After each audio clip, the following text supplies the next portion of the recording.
Bonjour Laurent Nunez. Bonjour. Merci d'être l'invité de BFM TV, préfet de police de Paris. On vient de voir une partie du dispositif avec Fanny. 10 000 membres de la sécurité mobilisés ce soir pour la Saint-Sylvestre à Paris et la Petite Couronne.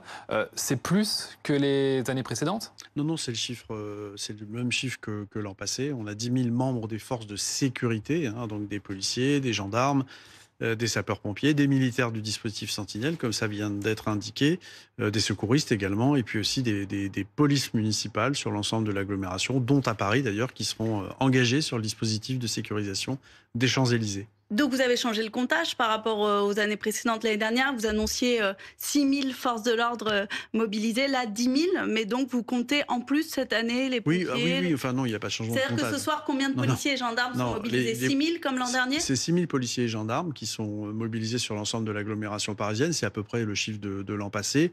Et donc 10 000, ça recouvre l'ensemble des effectifs de sécurité, y compris sécurité civile, qui sont mobilisés. Je crois que c'est important de leur rendre, de saluer aussi leur action. Ils jouent un rôle aussi très important, notamment les militaires de la brigade des sapeurs-pompiers de Paris, et puis les polices municipales aussi qui sont engagées aux côtés de la police nationale dans ces dispositifs partout sur l'agglomération, et également à Paris, puisqu'ils joueront un rôle dans la sécurisation du dispositif sur les festivités qui ont lieu sur les Champs-Élysées. Justement, sur les Champs-Élysées, c'est le grand rendez-vous en effet parisien avec le feu d'artifice. Vous attendez combien de personnes ?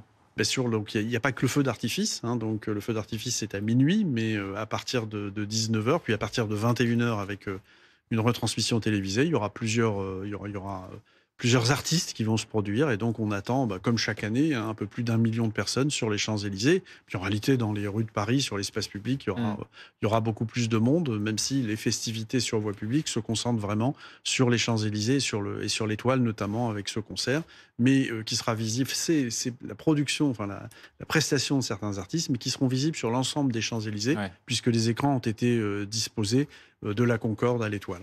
Et justement, sur les réseaux sociaux, vous parlez des Champs-Élysées, il y a un appel qui a été lancé pour venir manifester pour défendre la cause palestinienne. Qu'est-ce que vous dites à ces personnes qui souhaiteraient venir Les manifestations sont... Donc, d'abord, sur les Champs-Élysées, il y a un périmètre de protection antiterroriste, qui est possible depuis la loi de 2017. Donc ça veut dire que toute personne qui va accéder sur les champs fera l'objet de fouilles, de palpations extrêmement exhaustives. Bon. Donc ça, c'est le premier point. Et puis ensuite, dans ce périmètre, les manifestations sont interdites, quand elles ne sont pas déclarées, évidemment, mais elles sont... De toute façon, on n'accepterait pas de manifestation. C'est un moment festif. Il n'y a pas de place pour la revendication dans ces moments-là. C'était déjà le cas, si vous vous en souvenez, l'année dernière. Il y avait eu des appels à manifester pour la cause palestinienne. Il y a eu 2 tentatives de manifestation qui avaient été immédiatement dispersées par les effectifs le soir du 31 décembre. Et si ça devait être le cas ce soir, il en irait évidemment de même. On disperserait immédiatement ces manifestations qui sont interdites. D'ailleurs, dans un périmètre un peu plus large que le périmètre de protection. Voilà, on a interdit les manifestations.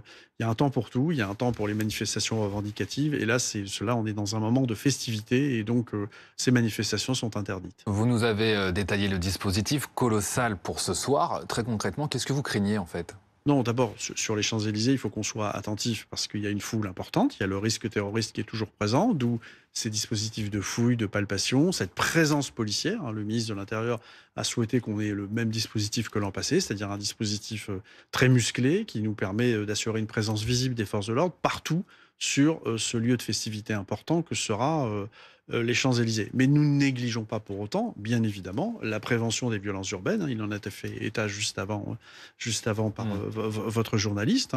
Comme sur l'ensemble du territoire national, sur instruction du ministre de l'Intérieur, nous avons pris toutes ces mesures de prévention des violences urbaines, avec des arrêtés de police administrative visant à interdire les ventes d'artifices. D'ailleurs, je tiens à saluer l'activité des fonctionnaires de police de la préfecture de police, qui ont saisi plusieurs centaines de kilos de mortiers, d'artifices ces jours derniers, dont 320 kilos à Aubervilliers la semaine dernière, donc pour éviter qu'ils soient utilisés en tir tendu contre des policiers. Donc on a pris plusieurs mesures réglementaires, notamment concernant également la consommation d'alcool, les ventes d'artifices, je viens d'en parler. Il y a des menaces particulières qui ont été décelées, des signaux sur les réseaux sociaux ? Chaque année, le 31 décembre donne lieu à certains débordements, à certaines violences urbaines qui sont ces dernières années de plus en plus contenues.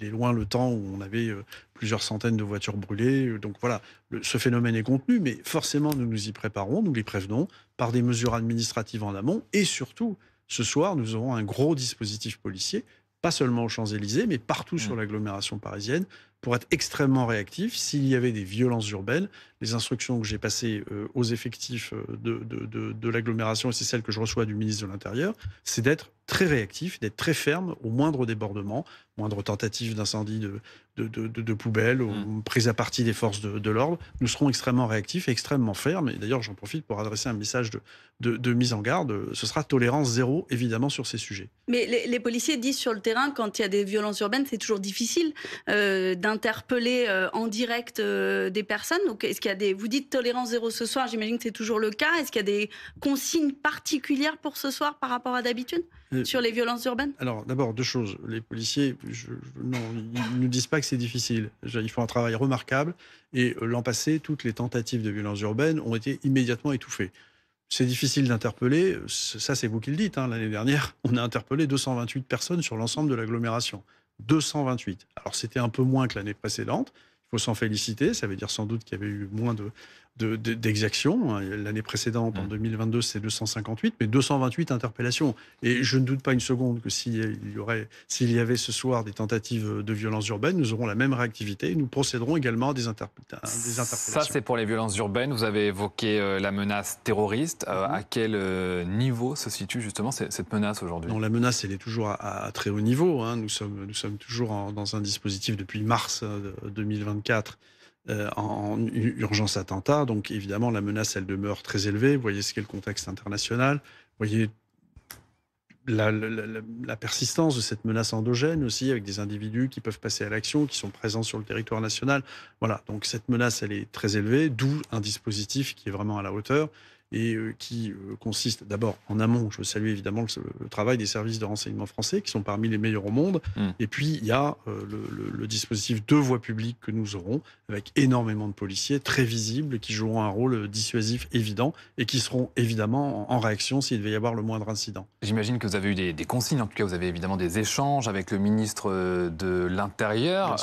Vous avez un peu la double dose en ce moment, parce que vous avez le ministre de l'Intérieur Bruno Retailleau, vous avez l'ancien ministre de l'Intérieur Gérald Darmanin qui est désormais à la justice, mais on voit bien qu'il occupe bien le terrain, comme à son époque à Beauvau, notamment sur le narcotrafic. Vous suivez évidemment tout ce qu'il veut mettre en place?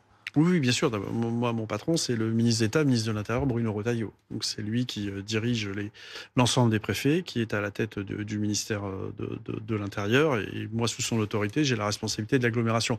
Oui, évidemment, je suis avec beaucoup d'attention, comme tous les policiers, les annonces qui ont été faites et par l'un et par l'autre, par les deux ministres, sur leur volonté de doter les policiers et les gendarmes, d'ailleurs, d'une manière générale sur tout le territoire national, de moyens supplémentaires pour lutter contre le trafic de stupéfiants, et notamment des moyens d'enquête plus approfondis, notamment dans le cadre des techniques spéciales d'enquête, avoir la possibilité d'y avoir plus souvent recours, la possibilité d'augmenter nos capacités de saisie immobilière, financière, pour mieux lutter contre le trafic.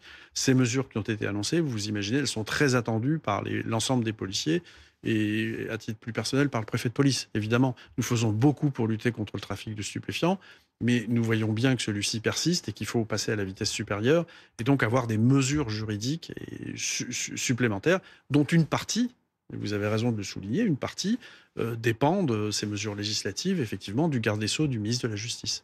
Et on évoquait tout à l'heure les risques pour le 31 décembre, ce qui peut parfois être un peu anxiogène. Est-ce que ce dispositif important que vous déployez ce soir vous permet de dire aux Parisiens et aux autres Français et aux touristes, venez sur les Champs-Élysées ce soir et tout se passera bien? Est-ce que vous pouvez avoir ce message? Mais bien sûr, c'est un moment festif. Chaque année, sur les Champs-Élysées, il y a plus d'1 million de personnes qui se réunissent, 1,3 million l'année dernière.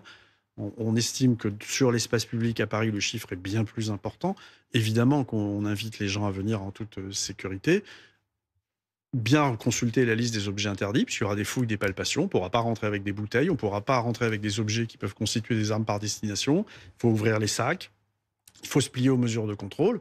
Quand on ne le fait pas, il n'y a pas de sanction, sauf que vous ne rentrez pas. Les policiers, à ce moment-là, ne laissent pas rentrer les personnes sur les champs. Voilà. Donc, c'est une garantie de sécurité. Donc, je ne peux évidemment qu'inviter les gens à venir sur les champs, à veiller, évidemment, à respecter aussi les mouvements, à veiller à bien se répartir sur l'ensemble des Champs-Élysées, puisqu'il y aura des écrans qui permettront, où qu'on se situe sur les Champs-Élysées, de voir les différents spectacles qui seront donnés ce soir. Une dernière question, Laurent Nunez. Ça se passe bien avec la maire de Paris? Ça se passe très bien. Je pense qu'on a montré une coopération pendant les Jeux Olympiques et les Jeux Paralympiques, où évidemment la préfecture de police a joué tout son rôle, mais la ville de Paris, il y a des sujets, pour les sujets qui sont les miens, parisien, en matière de sécurité, on s'est investi, on a travaillé ensemble avec la ville de Paris, ça se passe très bien. Puis le périphérique, c'est encore autre chose. Il y a des dossiers d'aménagement sur lesquels nous sommes... Il restera à 50 km/h, parce qu'on sait qu'il y avait eu... des discussions sur le périphérique. Sur le périphérique, il y a deux choses. Il y a beaucoup de bêtises qui sont dites. Moi, je suis compétent sur la voie réservée. Sur la voie réservée, je suis compétent. Sur la vitesse, je ne le suis pas. C'est la maire de Paris qui est compétente pour décider de fixer cette vitesse, qui a été compétente pour fixer cette vitesse à 50 km/h. Le ministre des Transports de l'époque avait acté cette décision. Donc voilà, on s'est plié à ça. Maintenant, les relations avec la ville de Paris, elles sont un peu plus compliquées sur certains projets d'aménagement. On parle beaucoup du Trocadéro. Voilà. Mais ça se passe toujours dans un esprit qui est constructif, évidemment, que je veux saluer. Parce que le dialogue, par les temps qui courent, plutôt que la division, c'est toujours quelque chose d'important. Merci beaucoup, Laurent Nunez, d'être venu sur le plateau de BFM TV. Vous vous couchez à quelle heure ce soir ou demain matin? Je me coucherai en même temps que mes effectifs, c'est-à-dire quand la dispersion sera totale et qu'il n'y aura plus de personnes sur l'espace public. Donc généralement, ça se finit vers 3-4 heures du matin, dans le meilleur des cas.